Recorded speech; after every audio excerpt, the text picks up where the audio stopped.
Central modern BEd college की online class में आप सभी का स्वागत। हम अलाउद्दीन खिलजी के बारे में अध्ययन कर रहे थे। खिलजी वंश का एक महत्वपूर्ण शासक अलाउद्दीन खिलजी, जो अपने प्रशासनिक, आर्थिक और सैन्य सुधारों के रूप में विशेष रूप से जाना जाता है। अलाउद्दीन खिलजी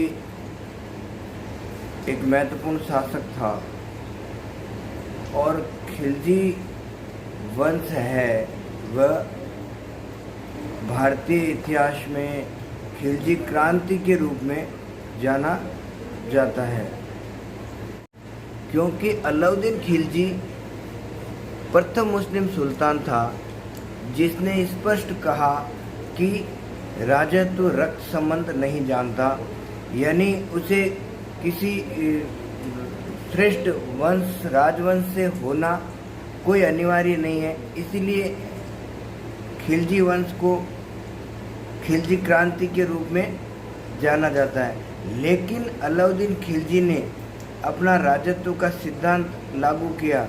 उसने बताया कि उसका निरंकुश होना बहुत ज़रूरी है। उसके कार्यों की सामान्य व्यक्ति आलोचना नहीं कर सकता। राजत्व का जो सिद्धांत है उस सिद्धांत में सामान्यतः शासक वर्ग को ईश्वर के साथ जोड़कर प्रस्तुत किया जाता है और उसके कार्यों के आलोचना नहीं होती है, क्योंकि वह सामान्य व्यक्तियों से अलग समझा जाता है उसको। तो अलाउद्दीन खिलजी ने भी अपने राजत्व का सिद्धांत स्पष्ट किया, जिसमें सामान्यतः वह ईश्वर के साथ उसे जोड़कर प्रस्तुत किया। साथ में उसने ये भी कहा कि उसे किसी की सलाह की ज़रूरत नहीं है, क्योंकि वह जो कार्य करता है वह सही करता है। और उसने अपने इस राजत्व के सिद्धांत के तहत लोगों में इतना दहशत भर दी, इतना क्रूरता का परिचय दिया उसने, जैसे मंगोलों पर जो अत्याचार किए, कत्लेआम जो करवाए उसने, ठीक है ना, जिसके कारण वह क्रूरता का भी उसको उल्लेख सामान्यतः उसके राजत्व के सिद्धांतों में देखने को मिलता है। सामान्य किसी की हिम्मत भी नहीं होती थी कि वह अलाउद्दीन खिलजी को सलाह दे। एकमात्र उसके मित्र जो दिल्ली का कोतवाल था अलाउ मुल्क, उसके अतिरिक्त किसी को सलाह देने की का साहस ही नहीं होता था अलाउद्दीन खिलजी को। साथ ही उसने सामान्यतः जो मुस्लिम शासक रहे उसके लिए अमीर है, उलेमा वर्ग है, इन लोगों का सामान्यतः वर्चस्व रहता था। लेकिन अलाउद्दीन खिलजी ने सुल्तान बनने के साथ स्पष्ट कर दिया कि धर्म का और राजनीति जो है, धर्म और राजनीति दोनों अलग अलग पक्ष हैं। धर्म का कार्य जो उलेमा वर्ग है वहीं तक सीमित हो, राजनीति में धर्म का या धार्मिक लोगों का हस्तक्षेप वह स्वीकार नहीं करेगा। तो ऐसी स्थिति में अलाउद्दीन खिलजी ने पहला मुस्लिम शासक था जिसने धर्म को राजनीति से पृथक कर दिया। अतः उसने कहा कि राजा का कोई किसी से कोई संबंध नहीं होता है, वह राजा होता है, या तो वे उसके सेवक होते हैं या प्रजाजन होते हैं। और उसने इसी प्रकार की हम देखते हैं उसने जनता के चरवाहे की उपाधि धारण भी की।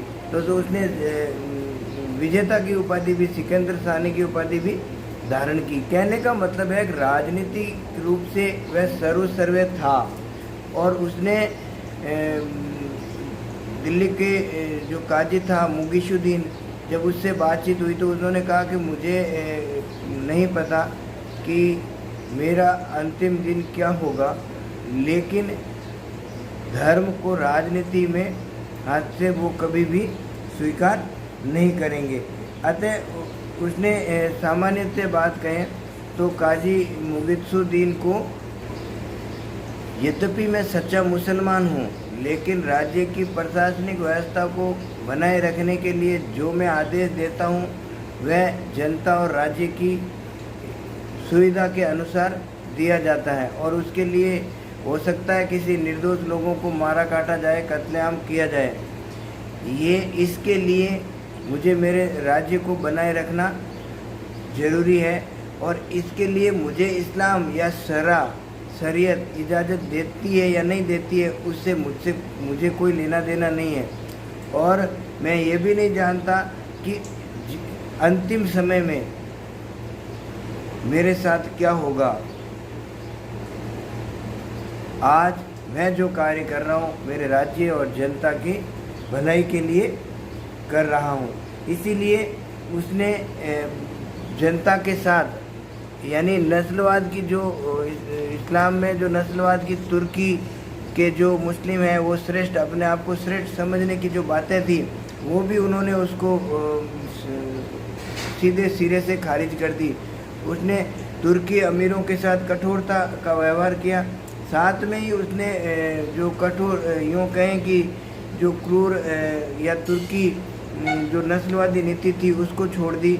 उसने अमीरों में गैर तुर्क है, ईरानी है, अरबी है, साथ में जो भारतीय में आकर बस गए मंगोल है, उन मुस्लिमों को भी उसने श्रेष्ठ स्थान दिया। उसने कहा कि मेरे शासन का आधार है जनता की इच्छा है, तो अतः उसका राजत्व सिद्धांत होने के साथ उसने धार्मिक रूप से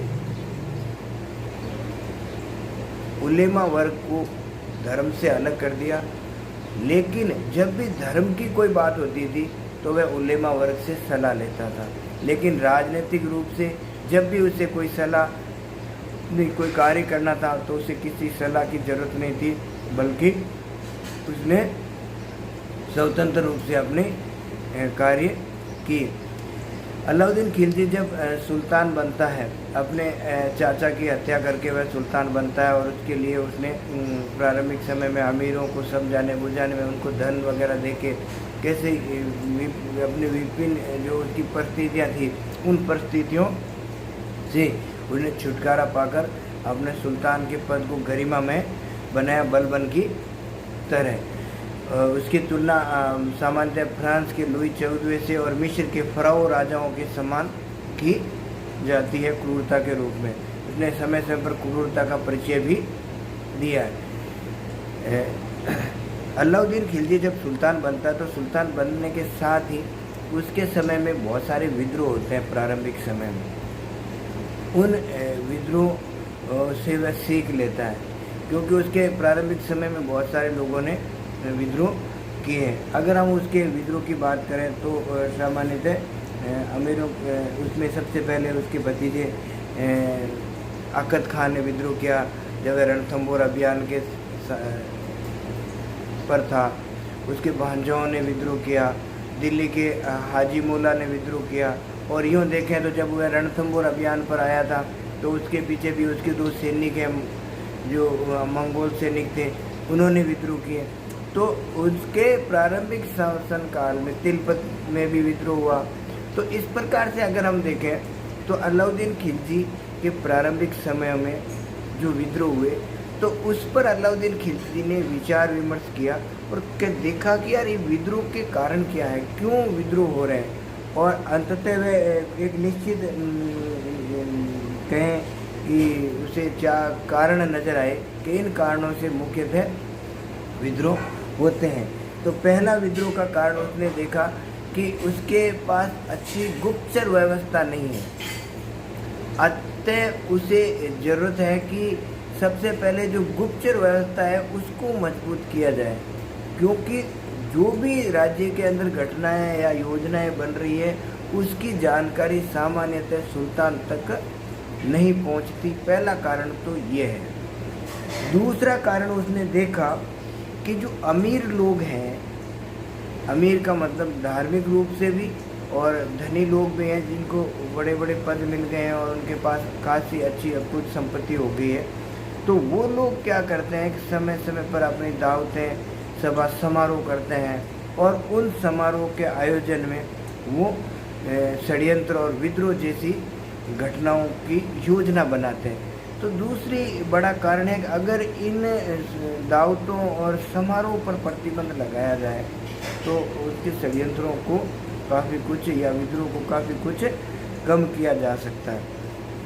तीसरा बड़ा कारण उसने देखा कि जो ये अमीर लोग हैं, ये इनके वैवाहिक संबंध भी एक विद्रोह को प्रेरित होते हैं, क्योंकि एक दूसरे की विचारधारा, एक दूसरे से जो षड्यंत्रों से जुड़े लोग एक दूसरों से वैवाहिक संबंध करते हैं और आगे जाकर ये इनकी शक्ति बढ़ जाती है और जिस कारण ये आगे चलकर विद्रोह को अंजाम देते हैं।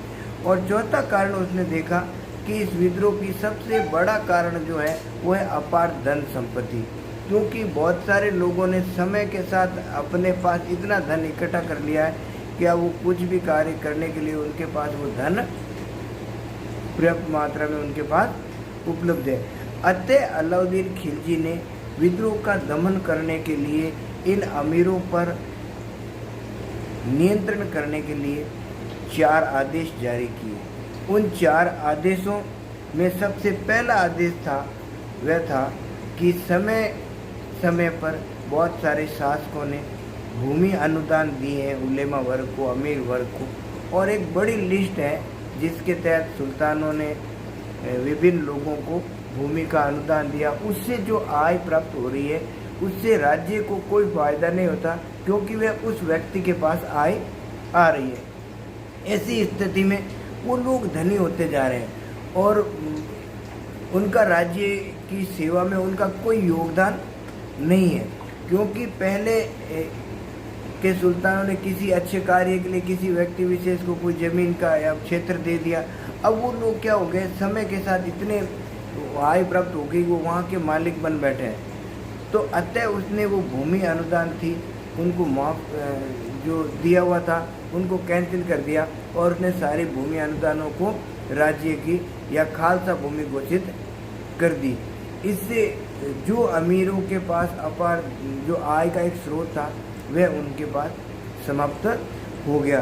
तो इससे क्या हो गया कि जो बड़े बड़े जो भूमि अधिकारी व्यापारी लोग थे जिनके पास सामान्यतः यूँ ही धन आता रहता था और उनके पास अपार संपत्ति बनती रहती थी और वो षड्यंत्रों में लगे रहते थे, वो अब समाप्त हो गया। दूसरा, उसने सबसे बड़ी व्यवस्था या आदेश जारी किया जिसमें उसने विशेष तौर से गुप्तचर व्यवस्था को मजबूत किया।